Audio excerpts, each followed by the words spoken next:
চাই শিকি বুজি ভাল পোৱা আপোনাক স্বাগতম জনাইছো আমাৰ YouTube channel study boy in আছামলৈ। নমস্কাৰ, মই ৰাকেশ বেজবৰুৱা।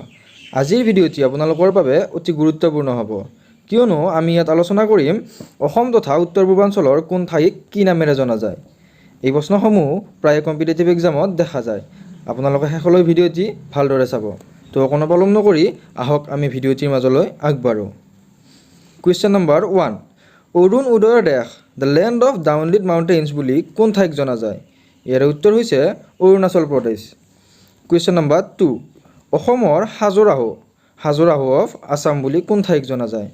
ইয়াৰ উত্তৰ হৈছে মদন কামদেৱ। কুৱেশ্যন নম্বৰ 3, অসমৰ চাহ ৰাজধানী টি কেপিটেল অফ আছাম বুলি কাক জনা যায়? ইয়াৰ শুদ্ধ উত্তৰ হৈছে যোৰহাট। কুৱেশ্যন নম্বৰ 4, ডিগবৈক কি বুলি জনা যায়?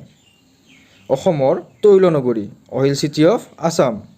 কুৱেশ্যন নম্বৰ 5, অসমৰ পিৰামিডছ অফ আছাম বুলি কোন ঠাইক জনা যায়? ইয়াৰ উত্তৰ হৈছে চৰাইদেউৰ মৈদাম। কুৱেশ্যন নম্বৰ 6, অসমৰ প্ৰৱেশদ্বাৰ গেটৱে অফ আছাম কি? ইয়াৰ শুদ্ধ উত্তৰ হৈছে north brook gate, Guwahati.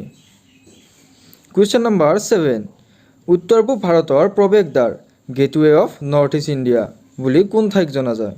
Guwahati. Question number 8, পঞ্চতীৰ্থ বুলি কোন ঠাইক কোৱা হয়? ইয়াৰ শুদ্ধ উত্তৰ হৈছে হাজো। কুৱেশ্যন নম্বৰ 9, পূবৰ আমাজন অফ ইষ্ট কি হয়? ইয়াৰ উত্তৰ হৈছে দিহিং পাটকাই ৰাষ্ট্ৰীয় উদ্যান।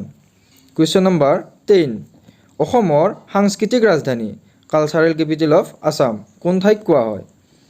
ইয়াৰ উত্তৰ হৈছে যোৰহাট। কুৱেশ্যন নম্বৰ 11, অসমৰ স্কটলেণ্ড অফ আছাম উত্তৰ হৈছে হাফলং।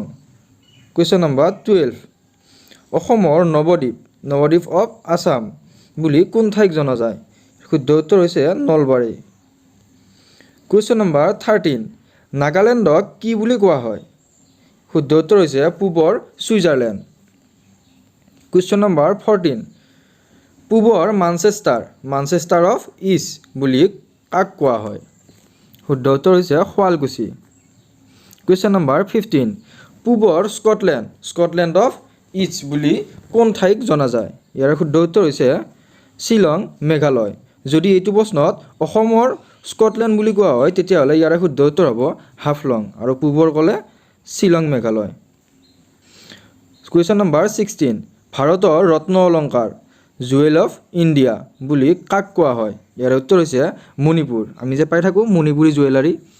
কুৱেশ্যন নম্বৰ 17, শ্যামলী উপত্যকাৰ দেশ কল অফ বাৰ্ডেন ভেলী বুলি কোন ঠাইক কোৱা হয়?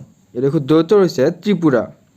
কুৱেশ্যন নম্বৰ 18, শান্তি আৰু প্ৰগতিৰ দেশ the land of peace and progress বুলি কোন ঠাইক জনা যায়? ইয়াৰ শুদ্ধ উত্তৰ হৈছে মিজোৰাম। কুৱেশ্যন নম্বৰ 19, জাউতি যুগীয়া প্ৰেমৰ চহৰ চিটি অফ ইটাৰনেল ৰোমান্স বুলি কোন ঠাইক কোৱা হয়? ইয়াৰ শুদ্ধ উত্তৰ হৈছে তেজপুৰ।